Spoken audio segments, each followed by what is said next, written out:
we're trying to do is promote it to get a return on our investment. So we're trying to let them see what's going on in the city, make them a part of what's going on in the city, in hopes that once they go off and do what they're gonna do, they want to come back and be a part of it. So,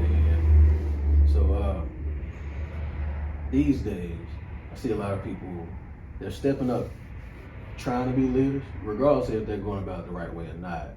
You can see them, they want to lead, contribute, and whatnot. So outside of, and I can see these people wanting to be probably council members one day, or this is how they come across. So outside of the Young Adults Council, what should people who want to be leaders in the city be doing on their own time right now, or period? Well, that's a very good question, Dico. Me growing up, I was involved.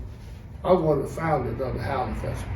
Oh yeah. In 1989 was the first year we did the Howling Festival, and that started because there was 4 of us standing around talking about things that weren't happening in the community.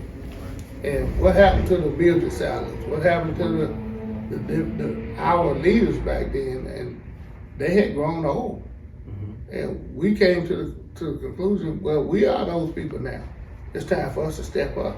So I remember Elvin Sattler, Reverend Dr. Elvin Sattler, Winston Bagley, my brother Dwayne, and myself were the founders of the Howling Festival in 1989. I did that 89, 90, 91. And pass the torch on to some other people. The Boogie Crank Tournament, I was one of the founders of the Upward Howling Foundation that started the Boogie Crank Tournament. So I think getting involved in the community in a positive way. What bothers me is some people only choose to get involved in the negative. Yeah. If something negative happened, that's when they want to come out and they want to protest and they want to march and they want to share their opinions. And that's great, everybody has an opinion. But the thing is, what else are you doing to make things better? So my thing is getting involved in your community, to find out what's going on and try to be a plus instead of a malice. So those that's interested in being leaders, first of all, you got to prove yourself that you can follow, okay? You can follow, you can be a good leader, but you can't come out of the box saying that, I want to do what you do. I never forget when I was in the fire service. I started out riding on the back of a truck. I didn't get the privilege of sitting in an enclosed cab with air conditioning, heat. Yeah.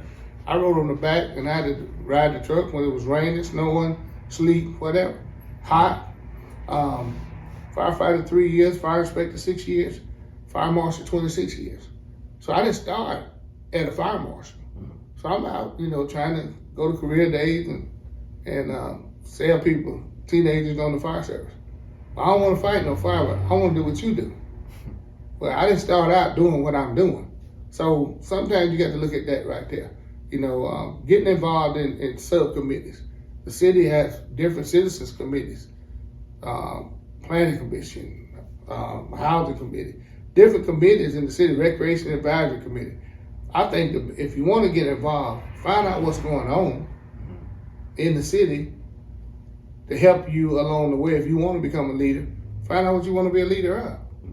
You don't do that and then go backwards and try to find out, well, why am I here? What am I supposed to be doing? I think you have opportunities to take advantage of before. And so I'm saying I was involved in the community way before I decided to run for office. Mm-hmm. Howling Festival, like I say, started in 89. I ran for office in 95. So I didn't come out of the gate saying I want to be the councilman, I want to be the mayor pro tem, I want to be the mayor. Mm-hmm. I mean, I put my time in with the community and made some positive things happen. With no promises either. So, right. Like you're not doing it to get this, you're doing it just because. And look, I just want to give back to a community that gave so much to me. Mm-hmm. And that's why I served in Ward 4, the area that I was born and raised in, where I chose to buy a house that people often say, what do you do what are you doing for the city? Well, I didn't pack up and move out of the community. Mm-hmm. I could have bought a house wherever I wanted to in the city of Gastonia, basically.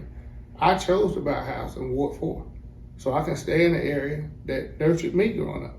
and I'm trying to nurture others as they're growing up in the same area. So, yeah, I wanted to make sure I asked you about that because I think leadership and whatever other words you want to use for it, it's almost trendy now. You know, everybody has a voice. You know, they want to be heard. I want to do this. I want to do that. And some people going about things the wrong way, but I can see, you know, I get, you know, what you want to do.